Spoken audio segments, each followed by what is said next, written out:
I wish I could be with you in person this evening to celebrate YIVO's 100th anniversary. I would like to thank Kalman Weiser and Eric Stein for the opportunity to speak with you remotely. YIVO means the world to me, and if not for YIVO, I cannot imagine the career that I have had over the last 50 years. I'd like now to share my screen.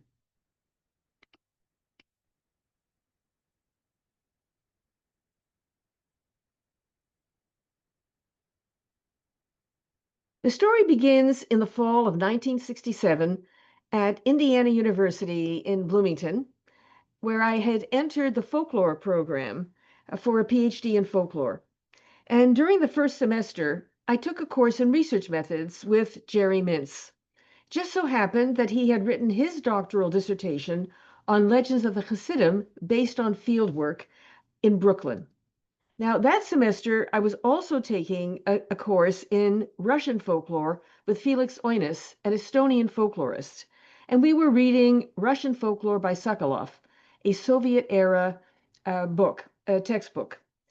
Well, I went home that Thanksgiving in the fall of 1967, and we were sitting at the kitchen table and talking with my parents, and I read them a passage from the book, and my father said, "Well, we used to do things like that." And that began a conversation with my father. And I came to the thought that there must be more. And indeed there was.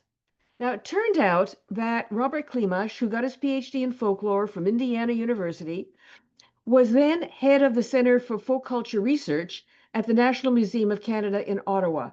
And he had initiated a series of surveys of the immigrant folklore, well, basically the folklore of various immigrant groups in Canada.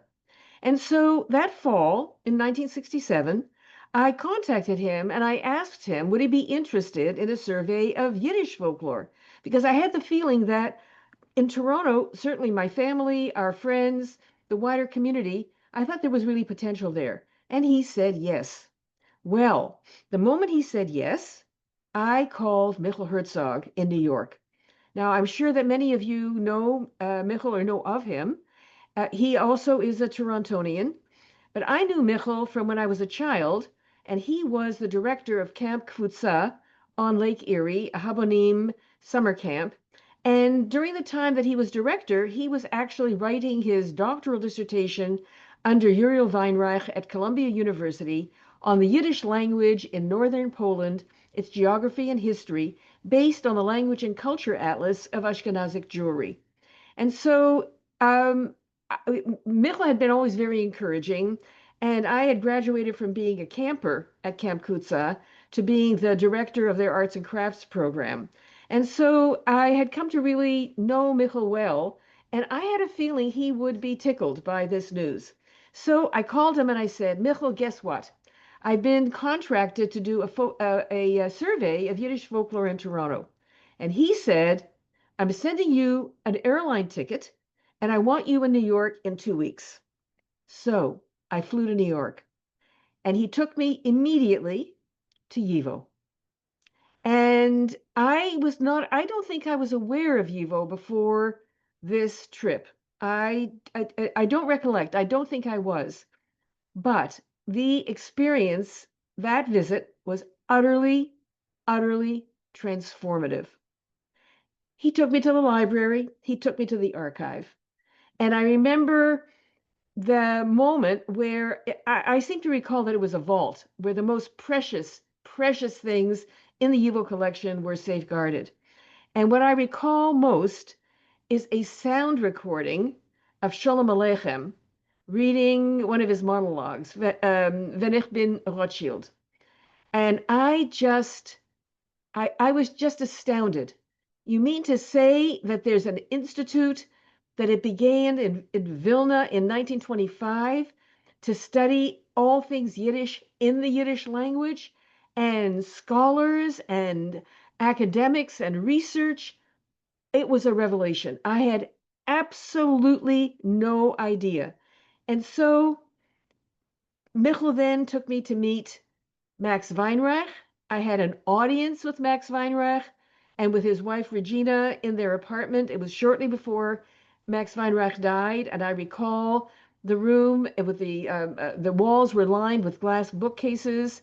Regina served tea, and by this time, Max was blind, but it was a very, very moving experience. Chana Mlotek, the queen of the Yiddish folk song, beloved Dina Abramovich. There's not a scholar that I can think of who's worked in this field who that does not own a huge debt of gratitude to Dina. And of course, Bina Weinreich, who was married to the late Uriel Weinreich, who had organized the Language and Culture Atlas of Ashkenazi Jewry and who died young. It was a very, very tragic loss. And Bina was really a model for me because she was a Yiddish folklorist and she was academically trained and she represented a whole new generation in the United States. And so I conducted a survey of Yiddish folklore in Toronto during the winter of 1968 and the summer of 1969. And what was in the survey? In the survey, there was a lot of storytelling, a lot of narrative, folk belief, what we call conversational genres, meaning proverbs, jokes, curses, riddles, folklore of the street and market, which included street singers, broadsides, folk art, material culture, toys and games, and then a list of some of the individuals that I was able to interview. And among them, you'll see at the top right is Mariam Nierenberg. And Mariam Nierenberg was really my entree to the Yiddish folk song. Now, interestingly, when I looked at the report in preparation for this evening, I didn't realize, and I want to read to you the second paragraph on page 5. Although close to 150 songs were taped and the singers interviewed, this subject is not discussed in this survey because it has been so well studied by such scholars as Ruth Rubin. And of course, Itzik going to talk to you about Rubin's collecting. However, various styles and the full range of repertoire are represented in the taped collection. So that material, I did collect that material, I did record that material, and it is at the National Museum in Canada, and it is also in the YIVO collection. I actually provided YIVO with those recordings as well. Mariam Nierenberg, what's the story? Well, I owe a lot to my mother, and Devoira Shushanov, this was her maiden name, and she was from Brisk in Yiddish, Brest-Litovsk, Brest nad Buyem, Brest today in Belarus. But when she was growing up, she was born in 1915. When she was growing up in the teens and the 20s, it was in Poland. It was on the border of Poland and Belarus, but it was in Poland. And Mariam Nierenberg was her cousin. And I really it was my moment of discovery took place at the Royal York Hotel.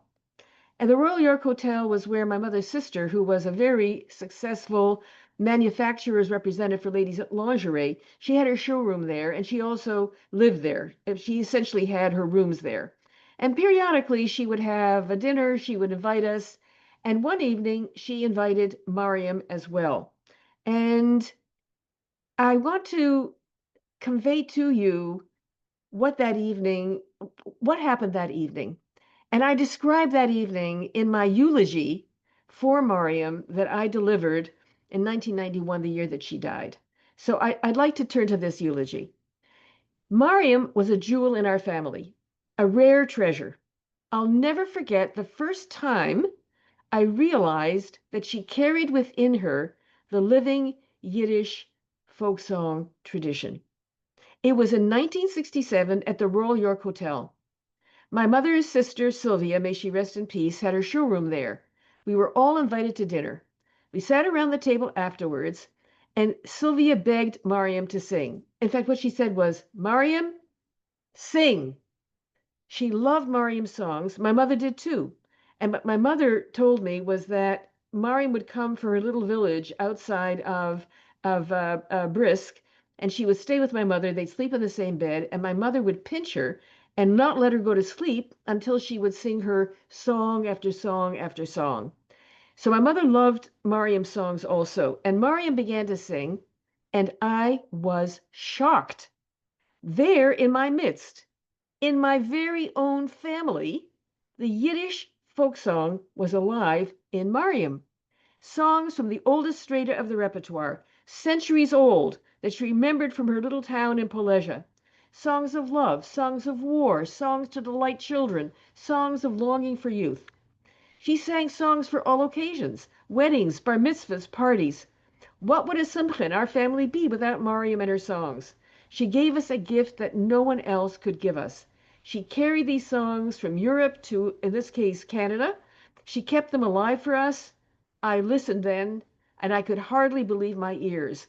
There in my own family was a dream come true. And then I talk about the National Museum of Canada and the project, which was completed literally in the course of a few months, but actually I continued to record in this community and to continue to record Mariam's songs for the next 20 years. And she kept remembering more songs from her childhood, long songs with many stanzas, sung with a bright, vibrant voice. And today her songs are the pride of Yiddish folklore collected in Canada with the tapes in Ottawa and also at YIVO. Her voice will be with us always. Her songs will live on. She gave us so much of herself. She gave us our heritage. So this is where it starts. Now, where was she from? She was from Czarnowczyce, a village in Polesia, near Kobrin, which is where my mother's father was from, and near Brisk, which is where my mother was from. And it was small. It was a total of 220 families. More than half of them were Jewish families. There, it was too small for a synagogue, so the synagogue was in a bes medrash. There was, of course, a Jewish cemetery. There was a small wooden church, and that's basically the totality of it. And here you can see where Brest is, where Kobrin is, and where more or less the area of Mariam's village, and that is in the bottom left of the map. And that gives you a sense geographically where we're in the case of on the right-hand side. And during the Second Polish Republic, you can see where it is on the River Bug, more or less in the middle of the map of the Second Polish Republic. So here is a box from one of the tapes that I recorded. The museum in Ottawa sent me a U-Hair so-called portable tape recorder with 7-inch reels in a wooden box, and it was actually quite heavy. When we say portable today, it's not what we have in mind. And this gives you a sense of what was on at least probably one of the first reels that I recorded. And what we learn is that Mari's mother died an hour after she was born. Her stepmother died when she was 12, and then she became responsible for her siblings. She had to bake bread. She had to feed the livestock, do the gardening, and basically take responsibility for many, many of the chores. And it was definitely a rural situation.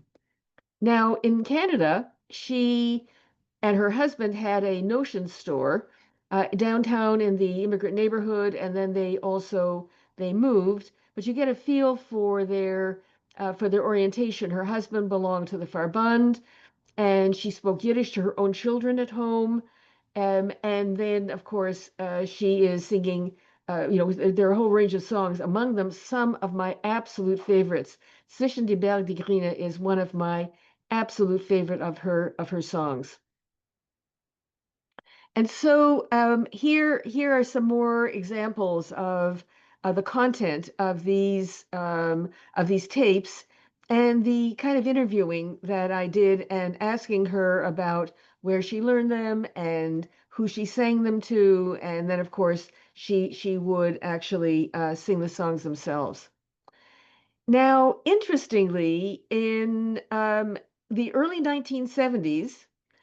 In other words, I would say a few years after I had conducted the Yiddish survey, Dov Noy was a visiting professor at the University of Toronto, and he embarked on a pioneering project to record folk songs and oral histories of Jewish immigrants in Canada, especially those from Eastern Europe. And so the collection, the Dov Noy collection, the Toronto Yiddish Folklore Recording collection at the Ontario Jewish Archive, consists of over 200 sound recordings that he made as part of his project with thousands of songs. And I think that Itzik will talk to you about that. And many of the individuals that he recorded were at the Baycrest Jewish Home for the Aged. I had also interviewed people there as well. And so we've got now two collections, and I think his collection is really important and interesting as well. So when I was going through my father's material, my father's archive after he passed away, I discovered this letter from Dovnoy that was sent to my mother. And in it, he is announcing that he's going to be publishing several books of this material, but he also describes what's in the collection. He says, you will also receive in due time my second preliminary report, which includes statistical data of the first 100 recorded hours. They include 5,500 folkloristic items, which are composed of 1,600 songs, 1,200 narratives, 2,500 proverbs, sayings, and phrases. Astounding. And that's just the first 100 hours. Now, here is basically a list of some of the items and the number. I think probably the number of times I think it may be the number of versions and variants that he was able to record. Now, on the one hand, I would say that these numbers are absolutely astonishing.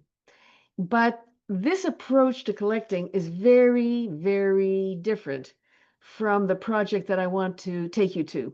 Before I take you there, I have to take you to somebody who was very, very important in my career and in my work on the Yiddish folk song, which is the beloved Mordechai Schechter. Oh my God, what a privilege, blessing it was to study with him. So the Uriel Weinreich Yiddish language program began at Columbia University in the summer of 1968. And then I began with Michel's encouragement to come in the summers and to, and I can't remember now if I came in the first summer of 68 or not, but I definitely came in subsequent summers. And I would take Schechter's Yiddish language classes, intermediate, and, basically trying to really upgrade my Yiddish. It should be, if you will, at least good enough to be able to do the research that I wanted to do. And also, I was encouraged to offer courses in Yiddish folklore. So I would take the language course in the morning, Yiddish folklore course in the afternoon. And when I began to think about studying the Yiddish folk song really, really in depth, Mordechai said to me, "You got to meet my mother." So here, just another announcement of the beginning of the Max Weinreich Center, which is in fact where I eventually conducted my Yiddish folklore classes and also ran the Yiddish folk song project. So this is actually another important moment. The summer program, the Yiddish Uriel Weinreich summer program in Yiddish, and the forming of the Max Weinreich Center for Advanced Jewish Studies. These two, and of course I began teaching there as well. So these two moments, 1968, 1969, they're really, really critical for this story.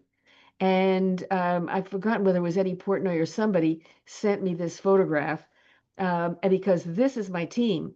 These are, and there's Bina Weinreich is on the left, Jack Kugelmus is here, Razel Kalafovich is here, Toby Dobkin, and multiple others. And I can see that I was basically this was my Yiddish folklore seminar at YIVO at the Max Weinreich Center, which was an incredible experience. I so wish something like that could have continued. It was really, really incredible. So here we are, and Schechter says to me, you got to meet my mother, Lifsha Vidman, Lifsha Schechter Vidman. I said, okay. So I go to the Bronx, I meet her. She is totally amazing. So this is where she is from Zviniace in the Bukovina. And this gives you a little bit of a sense. And of course, Itzik will have much more to say about this because he is really the expert. But this was, I would say, after Mariam, this was the next stage. And I want to tell you a little bit about what the next stage meant. So I came to New York in 1972, and I had already written an NEH grant to study the Yiddish folk song and to bring to it a new approach, which was a performance approach to the Yiddish folk song. And it's very different from a contextual approach. So I didn't collect so many thousands of songs in so few hours, but rather what I did was to completely change the paradigm. And that is that the unit of analysis was not the song, but the singer. The singer was the unit of analysis. And it was the singer, the entire repertoire, not only in Yiddish and not only Jewish, in any language, any song, the whole repertoire. It was the singer, the whole repertoire, and it was not simply the songs, it was the performance of the songs. So that meant not only the tunes, not only the melodies, not only the lyrics, but it was also the actual singing and the style of singing, but it was also the moments, the not only the context is the wrong word. Basically, it was a shift from context to performance. Context meant that you would say to the singer, "So where did you learn it?" "I learned it from so and so, and it was 5 years ago, and it was, at a wedding." End of story. That was the context. But when you take a performance approach, it's a completely different story. So the basic and fundamental methodology, the tool, was a questionnaire that I developed, and also the interviews were conducted for the most part in Yiddish. And so it was the questionnaire here was documenting a song and its performance, a questionnaire for use by the Yiddish song Zummler. And this questionnaire was originally designed for the East European Jewish folk song in its social context. That's what the NEH grant was, the East European Jewish folk song in its social context, an analysis of the social systematization of folk song performance. Folk song performance with the singer as the starting point. Now, there were other questionnaires. This is not the only one.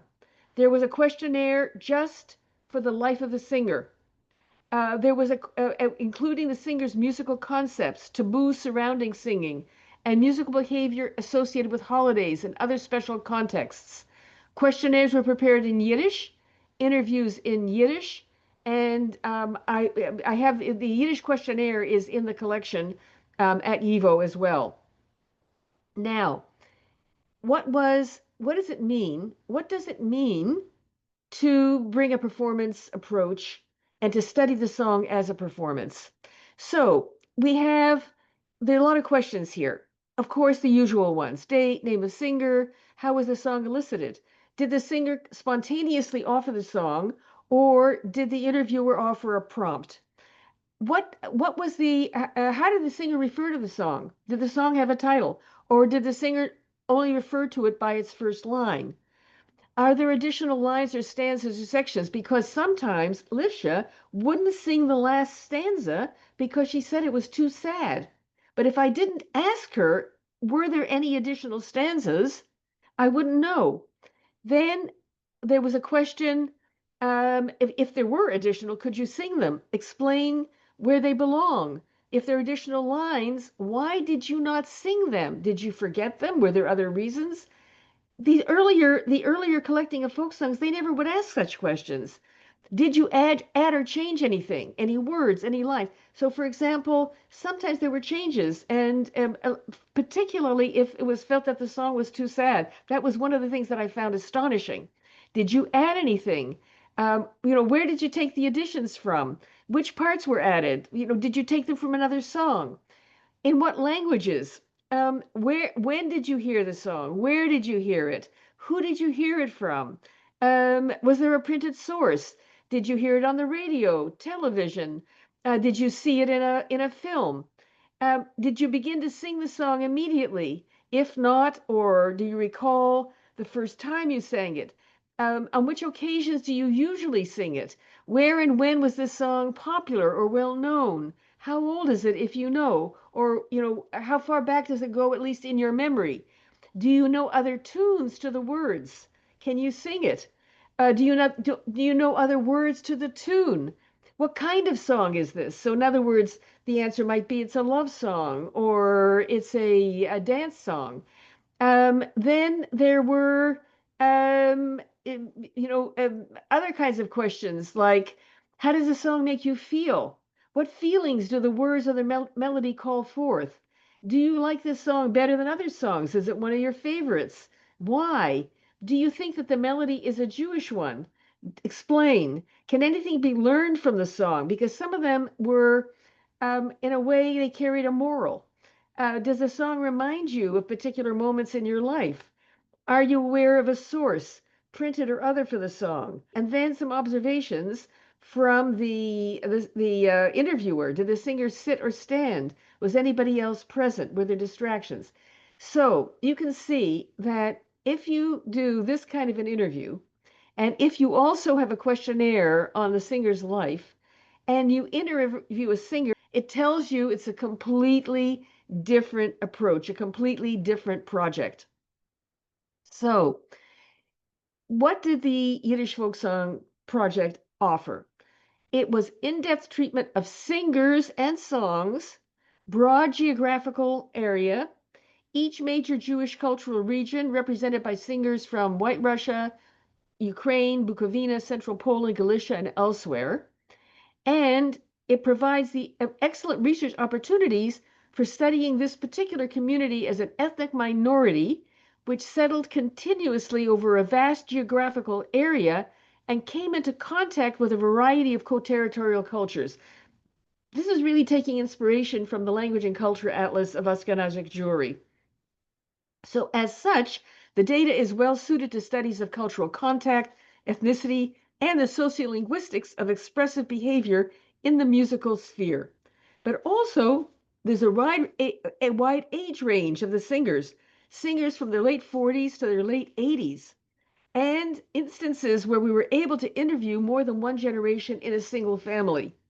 So the singers also came from a variety of social spheres, including people from large urban centers and isolated rural settlements, Hasidic, non-Hasidic Orthodox, non-observant circles, varying educational background, traditional religious, modern secular, variety of political and ideological sectors, different economic levels, and we could see these differences in the song repertoire, singing styles, the role and the meaning of the song for the singer and his social circle.